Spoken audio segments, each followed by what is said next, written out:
Liên quan tới việc cân bằng giữa nguồn cung và cầu thì câu chuyện tiếp theo của chuyển động kinh doanh không hẳn là nguồn lực nhàn rỗi bên thừa bên thiếu, nhưng ở đây là một trang web thương mại điện tử đi vào một cái thị trường ngách mà ít người để đến, mà mình nghĩ là Minh Châu cũng rất là quan tâm. Đó là hàng hiệu nhưng mà giá rẻ. Nhắc đến hàng hiệu ôi, Minh Châu cũng đã từng có một khoảng thời gian rất là quan tâm đến hàng hiệu, rất là muốn sử dụng hàng hiệu bởi vì là tò mò thôi. Nhưng mà có bao giờ hàng hiệu nhưng lên mạng mua hay chưa? Chưa. Vậy khi lên mạng mua thường là đồ nó sẽ rẻ đúng không? Nhưng mà ở đây... Nhưng mà hiệu mà sao mà rẻ được? Đó mới là câu chuyện đáng nói trong cái mô hình kinh doanh này của hai chàng trai người Pháp chứ không phải người Việt. Chắc là câu chuyện này sẽ rất là thú vị đây. Anh Khánh làm sao mà không, chương trình này em tốn tiền đi nha. Mời Minh Châu cùng với khán giả cùng theo dõi những ghi nhận sau đây.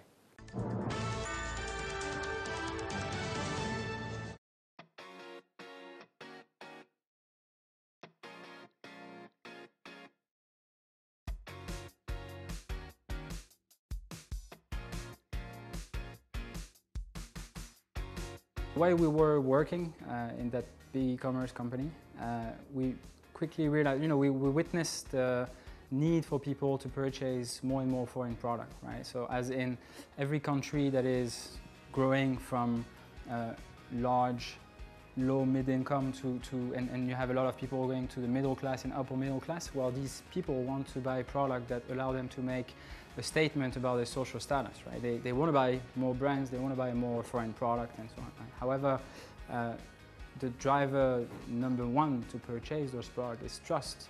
And all the e-commerce websites these days are marketplaces that are basically all about no control between what a merchant can sell to an end customer, right? Which means that there are obviously a lot of sometimes fake and low quality product, right? So there is very little trust in the before we arrive in the e-commerce website, right? And on the other side, on the brand side, because that's what we wanted to sell, these brands have little, they don't want so much to work with marketplaces because first of all, they are the best brand in the world, so they have to protect their brand image, so they don't want their products to be featured alongside, cheaper products, like sometimes very cheap products.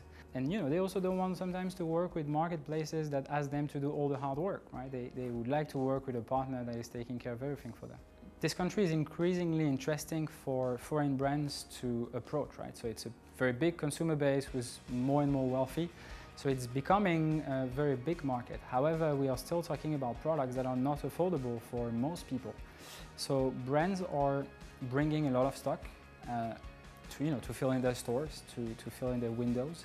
And in the end, very few people can actually afford them. So once those products are brought into the country, well, they need to sell them and clear that stock as fast as possible in order to be able to order more new collections in the future from overseas, right? So that's how we happen. We help them clear their products because we have a much wider reach than the offline retail, because we can sell to people that are not in their usual zone around the malls and so on, right? We sell a lot of products in tier 2, tier 3 cities. We sell a lot of products outside the cities.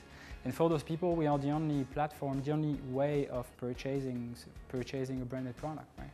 So that's basically what we do to them. So in exchange of helping them selling very large quantities to a large number of customers, they give us the best price. And what's difficult when you don't launch is that you basically just come to them with an idea and with a beautiful pitch and eventually with some mock-ups of your website and so on, but it's not enough to tell them already about who are the people purchasing on your platform, because no one is purchasing on your platform, right? So you basically, the hard work is to convince them, to get them on board that these are the people that you are going to be able to attract by building such website, right?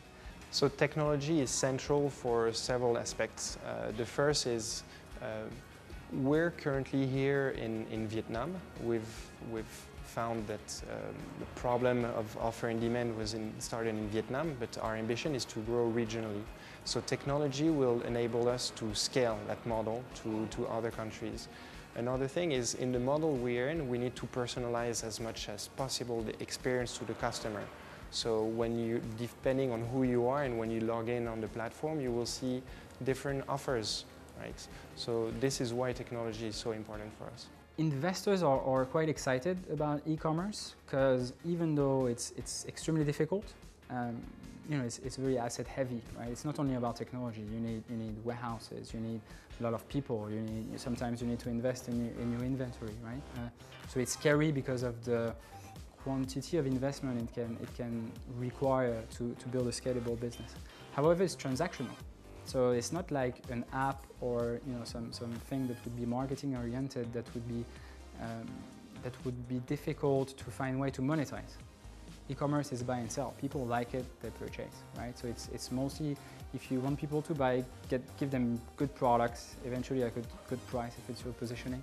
If you look at e-commerce, definitely do not take the same path as the big guys, because in this market, probably 3 years, 4 years ago, you had 50 players in the market, and today they're a lot less because they're focusing on the same, which is providing products to as many people as possible, right? So definitely focus on more of a niche. So you can start with verticals like selling categories or positioning. The reason we started Leflair was that there was a real need to find brands at an affordable price. So it's not only about finding a niche, but it's finding a niche where there is a real demand behind. Going from a good small business idea that can be attractive for a small group of people and turn it into something scalable, something big that potentially can really change the market, right? And this is, again, totally different sets of skills. You cannot do it by yourself. You have to find the right people that are complementary to help you to find the right partners and so on. And you need to be able to handle frustration a lot. I think handling frustration is one of the number one quality an entrepreneur should have if they want to reach to get to a certain size, the business to a certain size, because there is a lot of frustration in business.